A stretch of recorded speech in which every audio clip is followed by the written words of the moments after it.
So there's a quite big debate about why I don't take client works or I don't do freelancing. Because अगर मैं बोलता हूँ कि मेरे पास talent है तो उस चीज का यूटिलाइजेशन क्यों नहीं करता। तो बेसिक है, एक स्टोरी सुनाता हूँ आज तुम लोगों को। वो स्टोरी जान के तुम लोगों को पता लग जाएगा कि मैं फ्रीलांसिंग क्यों नहीं करता और क्लाइंट वर्क क्यों नहीं लेता। So this story took place in 2017 जब मैं नया नया लाइमलाइट में आया था। मेरे कुछ प्रोजेक्ट्स, कुछ आइडियाज, कुछ वेबसाइट्स जो कि काफी क्रिंजी थी, वो उस टाइम थोड़ी पॉपुलर होना चालू हुई। इसकी वजह से मुझे काफ़ी नए लोगों से मिलने का मौका मिला, काफ़ी नए लोगों को जानने का मौका मिला। मैंने ऑब्वियसली काफ़ी पैसा कमाया, बहुत पैसा कमाया। पैसा कमाने की वजह से काफ़ी जगह घूमने का मौका मिला, काफ़ी लोगों से मिलने का मौका मिला जो कि काफ़ी ऊँचे दर्जे पे काम कर रहे थे, काफ़ी अच्छी कंपनीज़ में काम कर रहे थे। और उनकी हेल्प से, उनकी मदद से, उनसे मुलाकात होने के कारण मुझे काफ़ी सारे नए-नए काम मिले और मैंने उनमें से काफ़ी सारे नए काम करे भी। काफ़ी अच्छे-अच्छे ऑफ़र्स मिले, काफ़ी अच्छी पे थी। लेकिन इसके बाद शुरू होता है असली चीज़, जिस वजह से मैं क्लाइंट वर्क्स अब और नहीं लेता। सो आफ्टर डूइंग काफ़ी सारा क्लाइंट वर्क और काफ़ी सारे फ्रीलांसिंग वर्क, एट लास्ट कुछ ऐसी चीज़ें हुई मेरे साथ जो कि एक्सपेक्टेड नहीं थी और जो कि काफ़ी ज़्यादा परेशान करने वाली थी। और उन बातों को मद्देनज़र रखते हुए मैंने ये डिसाइड किया कि मैं अब अब से फ्रीलांसिंग या फिर क्लाइंट वर्क नहीं करने वाला। So hello and welcome guys, Sachin Sharma is here और ये स्टोरी स्टार्ट होती है कुछ ऐसे। 2017, 18, 19 में मैंने क्लाइंट वर्क्स लिए, काफ़ी सारा अच्छा काम किया, काफ़ी पैसे बनाए, काफ़ी लोगों से मुलाकातें की। Life was going great. फिर टाइम आया 2020 का, लॉकडाउन के बाद का। लॉकडाउन स्टार्ट हुआ, मैं घर पे था और क्लाइंट वर्क स्टिल आ रहे थे और उस टाइम कुछ ज़्यादा ही आ रहे थे। लेकिन उसमें मिले मुझे कुछ टॉक्सिक क्लाइंट्स, टॉक्सिक लोग जो कि अ, उस चीज़ के लिए अच्छे नहीं थे, मेरी मेंटल पीस के लिए अच्छे नहीं थे। मैं क्योंकि 24 घंटे घर पे था, तो मैंने फुल फ़ोकस करके उनके काम किए, फुल फ़ोकस करके उनके प्रोजेक्ट्स बनाए, लेकिन उस चीज़ में मुझे सैटिस्फैक्शन मिलना बंद हो गई क्योंकि मुझे मज़ा आने बंद हो गया।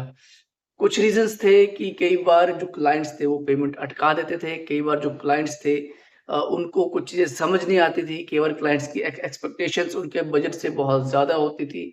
और फिर धीरे-धीरे मैंने भी अपने बजट को थोड़ा बढ़ाया, जो मेरी प्राइसिंग थी उनको थोड़ा बढ़ाया और मैच किया अपने स्किल सेट के अकॉर्डिंगली, जिसकी वजह से मुझे काफ़ी बैकलैश मिला। लेकिन मैं अपने उस चीज़ पे, जो अपना प्राइस था उस पे अड़ा रहा और मैंने उस प्राइस में भी काफ़ी सारे काम किए और जो रिज़ल्ट्स थे वो काफ़ी अच्छे थे। लेकिन एट द एंड जो सैटिस्फैक्शन थी ना काम करने की, वो मिलना बंद हो गई क्लाइंट वर्क्स के साथ, क्योंकि लोगों की जो एक्सपेक्टेशंस थी, लोगों की जो बातें थी, लोगों के जो काम करने का तरीका था, वो मेरे से मैच नहीं कर रहा था और वो मैच करेगा भी नहीं और वो लगभग सभी के साथ ऐसा ही होता है। तो इसलिए मैंने वो काम करना छोड़ दिया और स्टोरी मैं आपको सुनाता हूँ, एक चीज़ जिसके बाद मैंने डिसाइड कर लिया था कि अब मैं ये नहीं करने वाला। तो बेसिकली एक क्लाइंट था, उसको एक स्टैटिक वेबसाइट चाहिए थी अपने एक बिज़नेस के लिए, ठीक है? और बजट भी उसका काफ़ी कम था और हमने पहले ही बात कर ली थी कि भई डोमेन नेम जो है वो आप खुद और अपना ऑर्गेनाइज़ करोगे, ठीक है? और जो होस्टिंग है वो आप खुद देखोगे, ठीक है? मैं आपको सिर्फ़ एक साइट बना के दूँगा जो रनिंग होगी, जो सिर्फ़ आपको अपने होस्टिंग पे अपलोड करनी है, उसके बाद वो काम करना चालू हो जाएगी। ये सब बात हुई, ये सब डन हुआ। उस चीज़ की मेरे पास इवन कॉल रिकॉर्डिंग्स भी थी, उस चीज़ की मेरे पास अ, चैट्स वगैरह भी थी, जो भी जहाँ पे भी हमने बात करी थी। ईमेल्स पे बात नहीं करी थी क्योंकि ईमेल्स पे बात हर क्लाइंट से ईमेल्स पे बात नहीं होती। तो हुआ कुछ ऐसा, मैंने उसको लगभग अराउंड 1 हफ्ता लगा के उसको उसका जो भी प्रोजेक्ट था, जो भी साइट थी वो बना के दे दी। क्योंकि स्टैटिक साइट थी, उसमें कोई आलतू-फालतू फंक्शनैलिटी नहीं थी, सिर्फ़ उसकी बिज़नेस की इन्फॉर्मेशंस थी। तो मैंने उसको बना के दी, मैंने उसको ज़िप फ़ाइल में, जैसे नॉर्मली हम लोग ज़िप फ़ाइल में डाल के दे देते हैं कि लीजिए सर आपकी तैयार हो गई।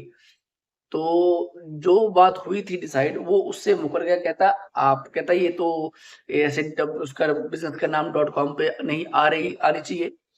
तो मैंने उसको कहा कि यही तो हमारी बात हुई थी आपस में कि डोमेन नेम जो है आप खुद लेंगे और होस्टिंग आप खुद लेंगे, क्योंकि वो उस प्राइस में इंक्लूड नहीं था। लेकिन उसके बाद उस बंदे ने जो मेरी मेंटल पीस की माँ बहन करी है ना, उस बिजनेस ने, फिर मैंने सोचा कि चलो, वैसे ही मैं सोच रहा था कि ये काम छोड़ना है और ये मेरे को बहाना मिल गया है। अब क्योंकि एक्चुअल क्या सीन हुआ था, वो सब मैं इसमें डिस्कस नहीं करना चाहता, क्योंकि वो थोड़ी सॉफ्ट साइड हो जाएगी। तुम लोग बोलोगे कि मैं इतना अक्कड़ भी नहीं रखनी चाहिए, और जो कि मैं रखी थी। और उसके बाद से मैंने वो काम करना ही छोड़ दिया। मैंने कहा ये बंद करो और अपने काम पे ध्यान रखो, अपने काम पे फ़ोकस करो। और क्योंकि आजकल मैं वीडियोज़ जो है बिल्कुल बिल्कुल क्लियरली बना रहा हूँ, तो उसमें ये सब चीज़ें होती रहती हैं। मुझे इसको साइलेंट करना चाहिए था पहले, जो कि मैं नहीं कर पाया। अभी करना पड़ेगा इसको। वेरी सॉरी इसके लिए।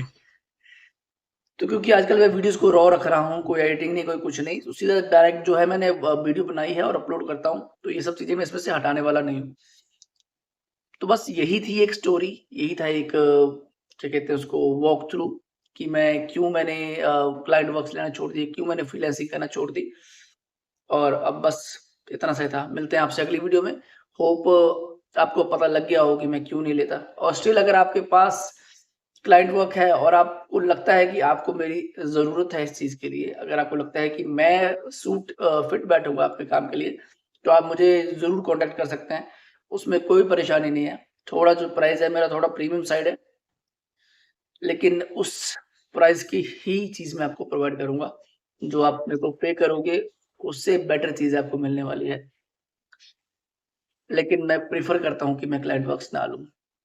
सो अगर बहुत ज़्यादा ज़रूरी है कि नहीं सचिन से ही करवाना है, then you can ping me, unless I don't recommend it. मिलते हैं आपसे अगली वीडियो में, तब तक ध्यान रखिए अपना। Bye bye.